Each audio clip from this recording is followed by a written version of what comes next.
Hello and welcome to DSCJ Home Classes. Dear students, you might have listened to your grandmother's stories or your grandfather's stories during your bedtime. You might have read some stories from your books. You might have come across many, stories of adventure in your life. Yes, today we are going to study a story, and that is Gulliver in Lilliput by Jonathan Swift. It is during your class 10th. Today we will discuss this story, this chapter. This is actually Gulliver in Lilliput titled. We will discuss the both parts, part 1 and part 2 in this video. So it is written by Jonathan Swift, was born in 1667 and died in 1744. So he was a satirist.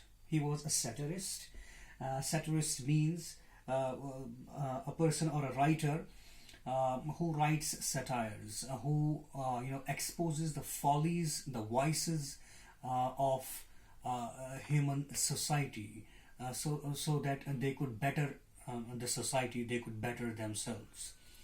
And this story is taken from Gulliver's Travels. This is a famous famous novel by Jonathan Swift.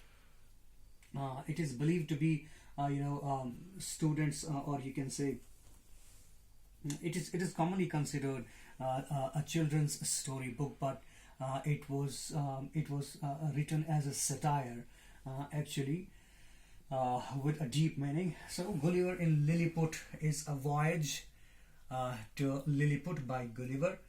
We will study about this part only, and it has two parts in your textbook, and we will discuss both of them here. So very first, let us discuss we will discuss the summary points. We will discuss the story itself. What is the story in this lesson, and we will describe certain things from the lesson, and our learning outcomes. Our learning outcomes will be a clear understanding, and students should be able to understand and discuss the story on their own. They should learn some new words, and they should be able to answer all the questions which are asked, which are posed to them. Let us start, or let us have the summary points. Let us discuss the story, what actually this story is. It is actually Gulliver is a character in this story. He is the captain of an English ship. Captain of an English ship who was there on his voyage, but his ship gets wrecked there, and he was thrown to the island of Lilliput. And Lilliput was an island which was inhabited by very small people, 6 inches in length. They were 6 inches in length. They were very small people, and he was captured there by Lilliputians, and he was imprisoned there. But after some time, he was freed by Lilliputians, and when he was freed, he was sitting in his house, and suddenly the chief secretary for private affairs, namely Redressal, he comes to his house with his servant, and he wants to discuss certain things with Gulliver. The speaker in this poem is Gulliver himself, the captain himself. He narrates the story himself. So when Redressal approaches him, he wants to discuss certain things with him, because he was sent by the Emperor of Lilliput, and to discuss certain important issues of their state. So he received him with honor. And he sat in there, and then they started their discussion. After congratulating Gulliver on his freedom, he told him that he was, their state was facing a problem. they had an internal problem, they had an external problem as well. And about the internal problems, you know, they had two political parties. There are two political parties there in Lilliput: high heels and low heels. According to the heels they wear, those people who wore high heels, they were with high heel party, and those wearing low heels, they belong to the low heel party. So these were the two political parties of the state, and it was it was one thing. And then we will find there was actually you know the emperor himself was with low heels party. He himself wore low heels, and they fear. You must know one thing, that the government of Lilliput was itself in the hands of low heels, because the emperor himself was with low heels, and they feared that the prince is, you know, he had that sympathetic attitudes. He had his sympathies with high heels, and because he wore one high heel and one low heel, and wearing both these heels, it gave him a kind of limp when he was walking. And they feared that. So it was this thing.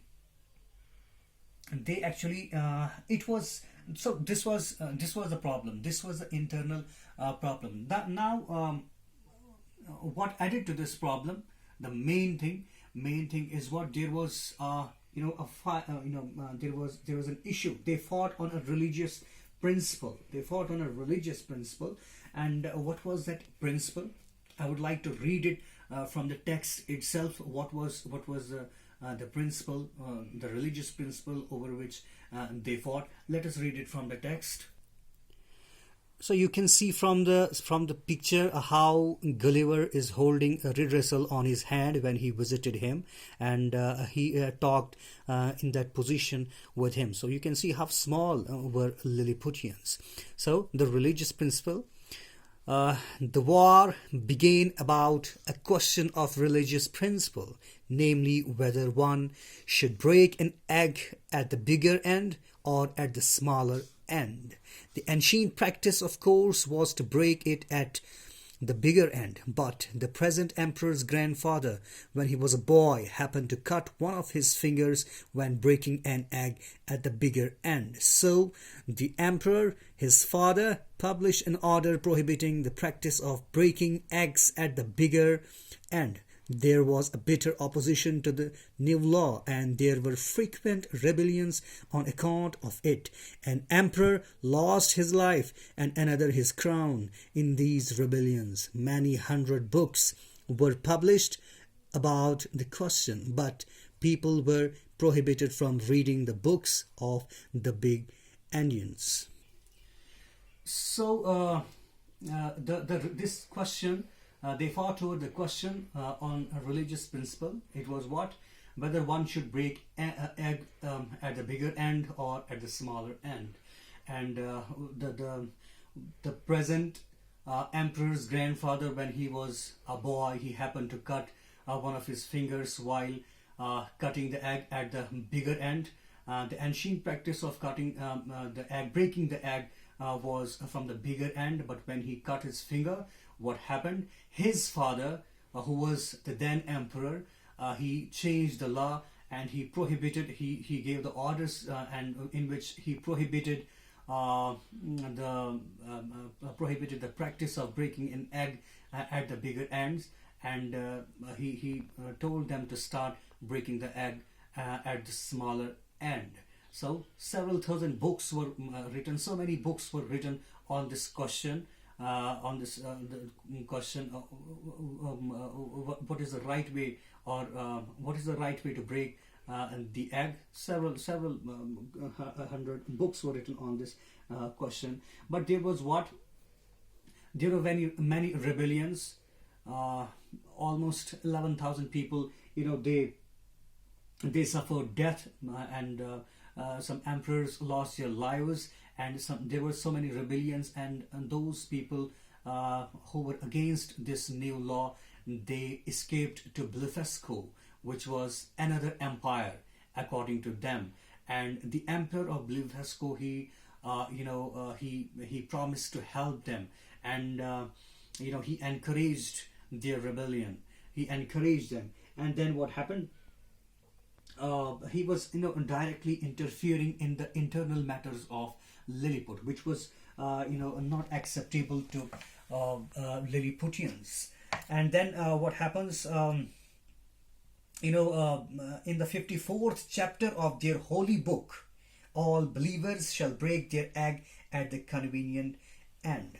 It was what written in their holy book, and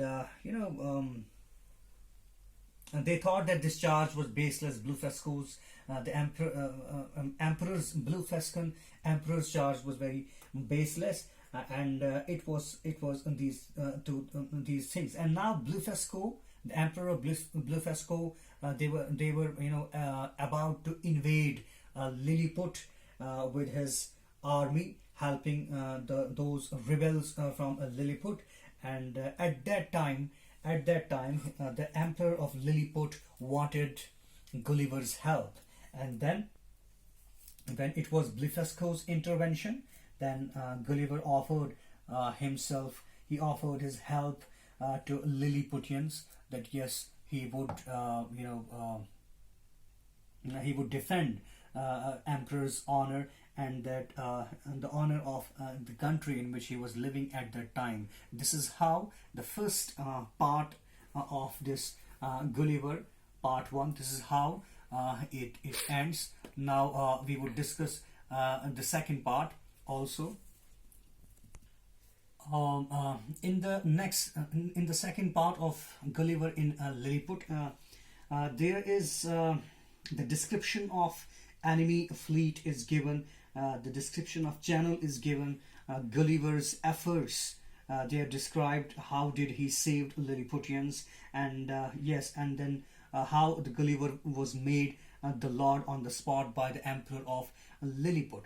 So the enemy, actually the empire of Blefuscu, it was situated to the northeast of Lilliput. It was situated to the northeast of Lilliput, and it was separated from Lilliput by a channel of 800 meters wide.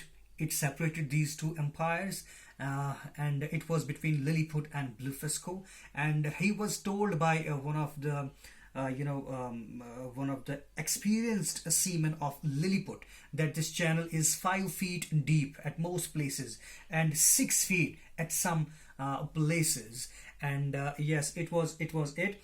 And then the enemy, they had some scouts reporting. The scouts of Gulliver, or the scouts of Lilliputians, they reported that the enemy fleet was approaching them.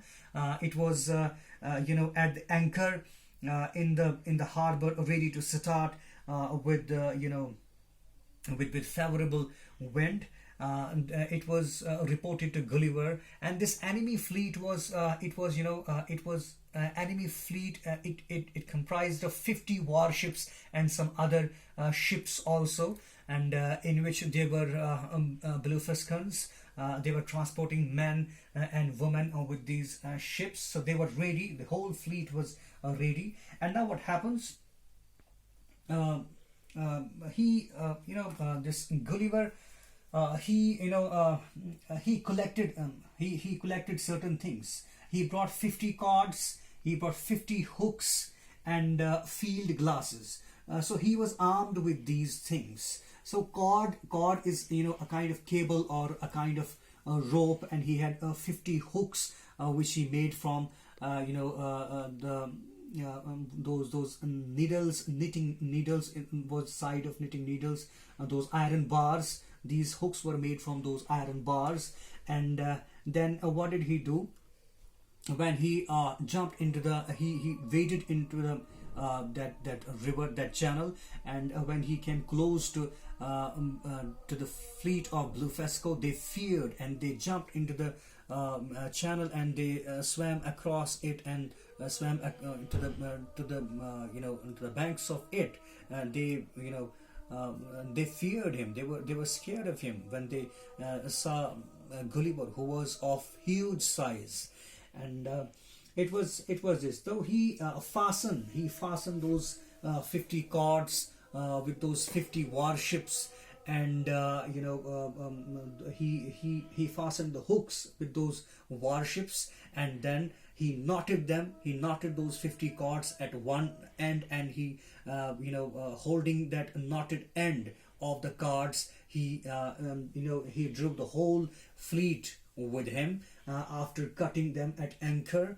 and he was he drew along with him the whole fleet of the enemy. They started throwing arrows of the size of knitting needles at him. He put on the glasses so that it may not hurt his eyes, so it were stuck on his face, on his hands, but somehow he managed to escape from there. And when he reaches close to the island of Lilliput, and they feared that he might have drowned there, because he was underwater up to neck, and then suddenly they discovered that he was all alive. Gulliver was all alive, and he saved them from this great danger of invasion from Bluefesco. He saved him. This is how he saved him, and he was made lord on spot by emperor. He was hailed by Lilliputians, and this is how he was made the lord on spot. This is how they honored Gulliver. This is how the second part also ended. And this was the story. I hope you will be able to discuss the whole story on your own. You'll be able to share this. You must share this story with your friends, and you must understand this story. And one point I would like to discuss with you is that, as I told you at the very beginning, that this is a satire. This is a satire. He ridicules his society here, Jonathan Swift. You can see that it was a very trivial thing, the religious principle, breaking the egg on from which end should be this egg broken.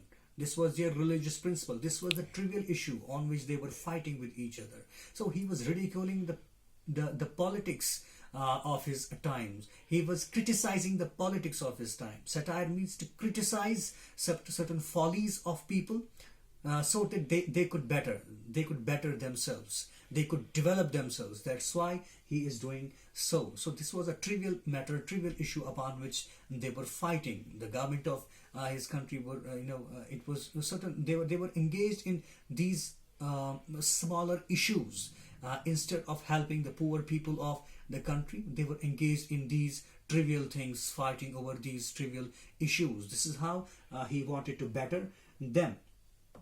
So it was this. I would like to discuss certain words with you from the text which are given there. Let us discuss them. So these are the words and their meaning. You must learn these words. The first is these words are from both parts of Gulliver in Lilliput. Invasion, which means attempt to conquer. When an army or any country, they attack some other country, some other place to conquer it, that means that is invasion. Like you have Alexander the Great's invasions.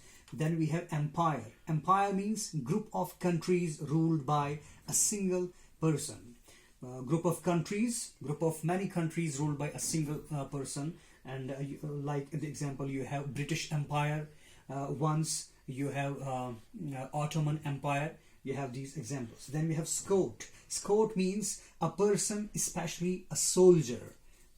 That is Scout, who is used to spy. Like we had in this Gulliver in Lilliput. Scout informed. He reported to Gulliver about the enemy fleet. And then we have anchor from the second part of Gulliver in Lilliput. Anchor, which means device to hold ship in place. So the fleet of enemy was, it was held by this anchor on that coast in the channel, due to which it was difficult for Gulliver to drive the whole fleet with him. Then he detached them from that anchor, and then he went to Lilliput. Then we have wade. Wade means to walk through water with difficulty. Walking through water with difficulty, like Gulliver was trying to cross that channel. And then we have prow. Prow means the front part of boat or a ship. The front part of boat or ship, it is a prow, with which Gulliver fastened his cords with the with the enemy fleet. He did this with the prows of the enemy's warships, and he drove them along. So it was about these certain words, and now you must be able to answer any question which is asked about this story. Thank you very much.